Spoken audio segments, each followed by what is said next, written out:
Hi all, welcome to KKS kitchen. இன்றைக்கி நம்ம பார்க்க போகிறது பார்த்திங்கன்னா அக்கி பூரி இல்லைனா அரிசி பூரின்னு சொல்கிற ஒரு டிஷ் தான். இது ரொம்ப ஃபேமஸான டிஷ்ஷு. இது நிறைய பேர் பண்ணுறதில்ல, பட் இதை பண்ணி பாருங்கள், ரொம்ப டேஸ்ட்டாக இருக்கும். ப்ரீவியஸ் வீடியோவில் நான் சொல்லியிருப்பேன் அக்கி பூரி எப்படி பண்ணுறதுன்னு சொல்லித்தரேன்னு. அதை தான் இன்றைக்கி நம்ம பார்க்க போகிறோம். இன்றைக்கி பார்த்திங்கன்னா நான் வத்த மிளகா யூஸ் பண்ணி தான் பண்ண போகிறேன். பட் நீங்கள் அந்த கலரோ இல்லை ஃப்ளேவரோ உங்களுக்கு டிஃப்ரெண்ட்டாக வேணும்னா ஈவன் பச்சை மிளகா போட்டு கூட இதை பண்ணலாம். இந்த ஸ்டெப்ஸை ஈஸியாக எப்படி சொல்லித்தரதுன்றதை நான் உங்களுக்கு சொல்கிறேன். வீடியோ ஸ்கிப் பண்ணாமல் ஃபுல்லாக பாருங்கள், உங்களுக்கு நல்ல கிளாரிட்டி கிடைக்கும். நீங்களும் இதை பண்ணலாம். வாங்க இப்போ கிச்சன் போகலாம்.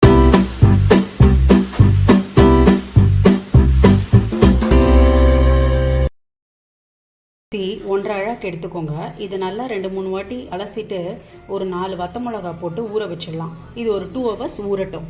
இந்த அரிசிக்கு நம்ம ஊற வச்சுருக்கோம்ல, நம்ம ஒரு கைப்பிடி தேங்காயும் போட்டு அரைக்கலாம். தேங்காவை துருவிக்கோங்க, இல்லைனா இந்த மாதிரி சின்னதாக கட் பண்ணிக்கோங்க. இல்லைனா நம்ம கிரைண்டரில் அரைக்கும் போது சரியாக அரைப்படாது. ஒரு கைப்பிடி அளவு தேங்காவையும் சேர்த்து அரைச்சிடலாம். இந்த மாதிரி நல்லா வழவழன்னு அரைச்சிக்கலாம். தண்ணி ரொம்ப ஊற்றாதீங்க. இப்போ பாருங்கள், இந்த கன்சிஸ்டன்சியில் இருக்குது. இதை ஒரு 1 hour ஊற வச்சிங்கன்னு வச்சுக்கோங்களேன், இது இன்னும் கொஞ்சம் டைட் ஆகிடும். அப்போது நம்ம அந்த பூரி தட்டுறதுக்கு ஈஸியாக இருக்கும். ஸோ இந்த இதில் நம்ம இப்போது மூடி வைக்க போகிறோம். இப்போது நம்ம அரைச்ச அரிசி மாவு இந்த பதத்தில் இருக்குங்க. இப்போது இதை நம்ம ஆக்சுவலாக இப்படி எடுத்து நம்ம தட்டலாம். இதை விட உங்களுக்கு டைட்டாக வேணும், அதாவது லூஸாக ஆயிடுச்சு அப்படின்னா இந்த மாதிரி ஒரு ஒயிட் கிளாத் எடுத்துக்கோங்க, காட்டன் கிளாத்து. அதில் இந்த மாவை கொஞ்சம் நேரம் போட்டு வச்சிட்டிங்கன்னா இதில் இருக்கிற மாய்ஸ்சர் இதில் அப்சர்வ் ஆகிடும், இன்னும் கொஞ்சம் திக்காகிடும். இப்போ இந்த கன்சிஸ்டன்சி கரெக்டாக இருக்குது. பட் இதை விட கொஞ்சம் லூஸாக ஆயிடுச்சுன்னா அந்த டைமில் இந்த மாதிரி ஒரு மெத்தடை நீங்கள் ஃபாலோ பண்ணுங்கள். காட்டுறதுக்காக நான் அந்த ஒயிட் கிளாத்தில் இந்த மாவை போட்டிருக்கேன். இன்னும் ஒரு 1/2 hour கழித்து இதை எடுத்து உங்களுக்கு காட்டுறேன். அந்த மாய்ஸ்சர் கண்டென்ட் இதில் கொஞ்சம் அப்படியே அப்சர்வ் ஆகிருக்கும். ஸோ இன்னும் கொஞ்சம் நமக்கு தட்டுறதுக்கு ஈஸியாக இருக்கும். இப்போது அந்த துணியில் வச்சுருக்கோம்ல, அந்த மாவை நான் வெளியில் எடுக்கிறேன். எப்படி இருக்குன்றதை உங்களுக்கு காட்டுறேன். நான் அப்படியே வெளியில் எடுத்து உங்களுக்கு காட்டுறேன். பாருங்கள், இந்த அச்சு கூட உங்களுக்கு தெரியும். இது பாருங்கள், இதுதாங்க பதம். இதை நான் இப்போது ஒரு பார்ச்மெண்ட் பேப்பர் வச்சுருக்கேன். இது இல்லைன்னா நீங்கள் ஒரு பிளாஸ்டிக் ஷீட்டு இல்லை வாழை எது வேணாலும் எடுத்துக்கலாம். இதை சென்டரில் வச்சுக்கோங்க. அடுப்பில் எண்ணெய் வச்சுக்கோங்க, அது காயட்டும். இதை ஜஸ்ட்டு நீங்கள் இப்படி ப்ரெஸ் பண்ணி, நீங்கள் கையால் டேப் பண்ணி ப்ரெஸ் பண்ணிக்கலாம். சப்போஸ் நீங்கள் இந்த துணியில் போட்டு எடுக்கும்போது பதம் ரொம்ப டைட் ஆகிடுச்சு, உங்களால் இது மாதிரி டேப் பண்ணி தட்ட முடியல அப்படின்ற போது எண்ணெயோ இல்லைனோ பக்கத்தில் தண்ணியோ இருந்தால் லைட்டாக தொட்டுட்டு இதை ஸ்ப்ரெட் பண்ணிக்கோங்க. இப்போ நான் இதை ஸ்ப்ரெட் பண்ணி காட்டுறேன். எடுக்கும்போது அப்படியே இப்படி இந்த தட்டையெல்லாம் எடுப்போம்ல, அந்த மாதிரி எடுத்து நம்ம எண்ணெயில் போட்டுற வேண்டியது தான். பாருங்கள், இது நல்லா அழகாகவே வரும். இந்த மாதிரி ஓசை அடங்கினோன்னா எடுங்க. அதேமாதிரி ரொம்ப ஃப்ளஃபி ஆகலன்னு ரொம்ப அழுத்தாதீங்க, ஏன்னா இது ஈரமாகல, அதனால் ஒட்டும். அதனால் ஒரு சைடு நல்லா வெந்த அப்புறம் வேணால் ட்ரை பண்ணுங்கள்.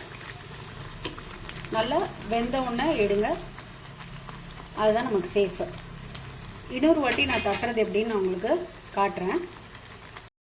இப்போது இந்த மாதிரி டேப் பண்ணி தட்டுங்க. ரொம்ப மெல்லிசாக தட்டாதீங்க, ஏன்னா எடுக்கிறது கஷ்டம், பிஞ்சிடும். இந்த சைஸ் தட்டிக்கோங்க. எடுக்கும்போது ஜஸ்ட்டு இப்படி ஃப்ளிப் பண்ணி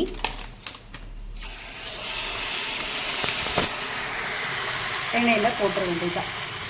இப்போது இது நல்லா புஷ்ஷுன்னு வரும், அதுவே பூரி மாதிரி உப்பிட்டு வரும். எண்ணெய் மட்டும் நல்லா காஞ்சிருக்கிறதா பார்த்துக்கோங்க. காயாமல் போட்டிங்கன்னா ஒரு மாதிரி எண்ணெய் சோந்தா மாதிரி ஆகிடும்.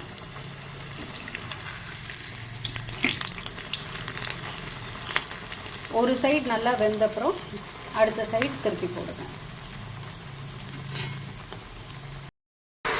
பாருங்கள், நல்லா இந்த மாதிரி பொரிஞ்சு ஓசை அடங்கினோன்னா நம்ம நெக்ஸ்ட் சைடு திருப்பி போட்டுக்கலாம்.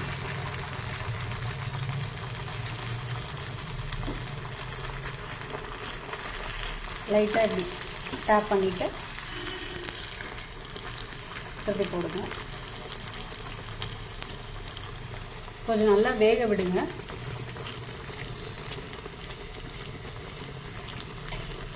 இல்லை தேங்காயும் போட்டிருக்கீங்க, நல்லா சாஃப்டாக இருக்கும்.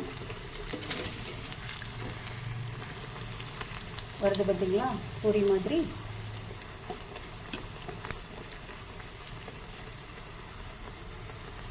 இது நீங்கள் நான் இந்த வத்த மிளகா போட்டிருக்கேன். சப்போஸ் உங்களுக்கு வேண்டான்னு தேவைப்பட்டுச்சுன்னா நீங்கள் ஒயிட்டாகவே மாவு எடுத்து அரைச்சி பண்ணிக்கலாம். பார்த்தீங்களா, நல்லா உப்பி வந்திருக்கு.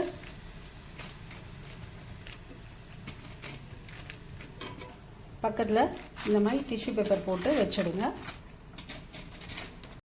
உங்களுக்கு பிச்சு காட்டுறேன் பாருங்கள், எவ்வளோ சாஃப்டாக இருக்குது பாருங்களேன். பார்த்தீங்களா, நம்ம பூரி உள்ளே எப்படி லேயர் இருக்குமோ அதே மாதிரி தாங்க இருக்கும். சாப்பிட்றதுக்கு ரொம்ப ரொம்ப டேஸ்ட்டாக இருக்குது. கூடிய மட்டும் சுட சுட பொரிச்சு போடுங்க, இன்னுமே டேஸ்ட்டாக இருக்குது. 2-3 வாட்டி தட்டினோடனே இந்த ஷீட்டோ இந்த இலையோ ரொம்ப ட்ரை ஆகிடும். சும்மா ஒரு லைட்டாக க்ரீஸ் பண்ணிக்கோங்க ஆயிலால். இந்த லெமன் சைஸ் எடுத்தால் போதுங்க. இப்படி நீங்கள் டேப் பண்ணினா போதும், ஈஸியாக வருதுங்க, அழகாக வருது பாருங்கள். இந்த சைஸ் பண்ணால் போதும். அப்படியே நீங்கள் ஃப்ளிப் பண்ணி உள்ளே போட்டுற வேண்டியதுதான்.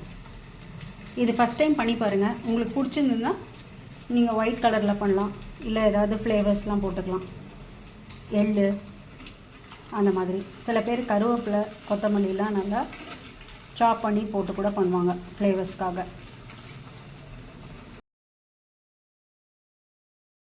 கூடிய அளவில் இந்த பூரி பார்த்தீங்கன்னா சுட சுட பொரிச்சு போடுங்க, ரொம்ப நல்லாயிருக்கும். ஃபஸ்ட்டு எண்ணெய் ரொம்ப குடிக்கல, நீங்கள் பார்த்தீங்க. நான் சொன்ன மாதிரி நீங்கள் இதில் பச்சை மிளகா கூட போட்டு பண்ணலாம். ரெண்டாவது அரிசி மாவை வேக வச்சு பண்ணினீங்கன்னு வச்சுக்கோங்களேன், ரொம்ப எண்ணெய் குடிக்கும். அதனால தான் இந்த மாவை ஊற வச்சு அரைச்சி பண்ணுறோம். இதை நான் துணியில் போட்டு உங்களுக்கு காட்டியிருக்கேன். பட் நீங்கள் வீட்டில் பண்ணும்போது கொஞ்சம் நேரம் லைக் 1 hour விட்டு அதுக்கப்புறம் பண்ணிங்கனாலே டைட் ஆகிடும். அரிசிக்கு அந்த பதம் உண்டு. ஸோ இதை நீங்கள் கவலைப்படாமல் பயப்படாமல் பண்ணி பார்க்கலாம். ரொம்ப ரொம்ப அருமையான ஒரு டிஃபன். நீங்கள் சாப்பிட்டுட்டு எனக்கு கமெண்ட் பண்ணுவீங்க பாருங்களேன், என்ன எப்படி டிஃப்ரெண்ட்டாக இருக்குன்னு. இது எப்படி வந்திருக்குன்றத நீங்கள் சொல்லுங்கள். வீடியோ பிடிச்சிருந்தா லைக் பண்ணுங்கள், ஷேர் பண்ணுங்கள், சப்ஸ்கிரைப் பண்ணுங்கள். வேறு ஒரு நல்ல ரெசிபியோடு நான் வரும் வாரத்தில் சந்திக்கிறேன். அது வரைக்கும் தேங்க்யூ.